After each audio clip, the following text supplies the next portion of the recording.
Hey, good Monday morning, everyone. It's 21 News Chief Meteorologist Eric Wilhelm. It's an update on today's weather, which promises to be a little bit more interesting than a lot of our recent days. We had a pretty nice weekend overall. Today is going to be warm, it's going to be humid, and we're on the lookout for some thunderstorms as we go into the afternoon. So let's get right to the details. Here's the situation here in the 8 o'clock hour, bright and early on this Monday morning, upper 60s for temperatures. We've got kind of a mix of sun and clouds out there this morning. As far as again, the temperatures go upper 60s, lower 70s. Dew points are elevated. They're in the mid 60s right now, and the dew points are even higher off to our south and west. So the atmosphere is getting kind of primed here with a lot of juice, and we have a cold front approaching from the north and west. As I bring up the surface map here, that cold front is located kind of right out through here right now. And as it heads our way and into this warm and soupy air today, we probably will see some storms trying to develop this afternoon. Now, it's not a slam dunk severe weather day, certainly. We're only in the what we call the marginal risk. We'll put the categories here on the screen for you. These are the official categories used by the Storm Prediction Center, part of the National Weather Service. Sometimes when you see yellow on this map, that's a slight risk, which is a category above marginal. But today we're in the marginal, which means there's going to be some thunderstorms around, but the chance of severe weather, damaging winds, large hail is not real high. Chances are higher that these are just some pretty good summertime thunderstorms coming through this afternoon, but of course we cannot rule out the chance for some severe weather. It's not a real high chance. So what about the timing? Let's bring up our short-term model here. Plot up the latest version of this model here. We'll skip forward into the early afternoon. Here's 1 p.m. Now, if you've watched my videos and followed my blog posts and whatnot before, this model, it's called the High Resolution Rapid Refresh, or HRRR for short.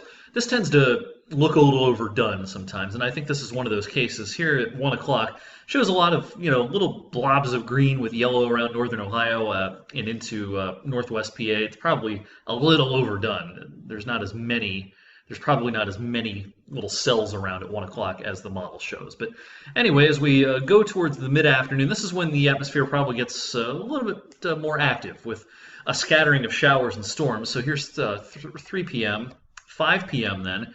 A lot of people might have some after-work activities planned this evening, and I think the wettest part of the whole day, while we could see something as early as early afternoon, overall the highest coverage of showers and storms is likely to be towards evening. Here's 6 p.m., but watch what happens by 7 p.m. Pretty good band of showers and storms pushing through at that point. So, if you have things to get done outdoors today, I would try to squeeze them in between raindrops before 7 p.m. because the last couple of hours of daylight are likely to be the wettest part of the whole day. Here's 8 o'clock this evening. If this model has the right idea, just about the entire valley is getting wet right around sunset. How much rain are we talking about here? Here's the short-term ensemble model. We call it the SREF. Each individual line here represents a different run of this model. And then the dark black line, which you may be able to pick out in the middle, that's the average of all the 21 runs here, and it gives the valley an average of about a half an inch worth of rain. Now, as you know, in thunderstorms, especially slow-moving thunderstorms, rainfall amounts can be kind of variable. Someone might get an inch or two, and then your next-door neighbor only a couple of hundredths. But as an average, we're probably looking at about a half an inch worth of rain today. It's much-needed rain. As long as we don't have severe weather, this rain's probably pretty good news for most because, of course, it's been very dry over the last few weeks, and I'm looking out at my yard, and it's looking a little crusty. So a little rain, not necessarily a bad thing. All right, updates throughout the day on social media. Jess has you covered in the studio this morning and at midday. I'll see you this evening on 21 News at 6 and 11. Have a great Monday.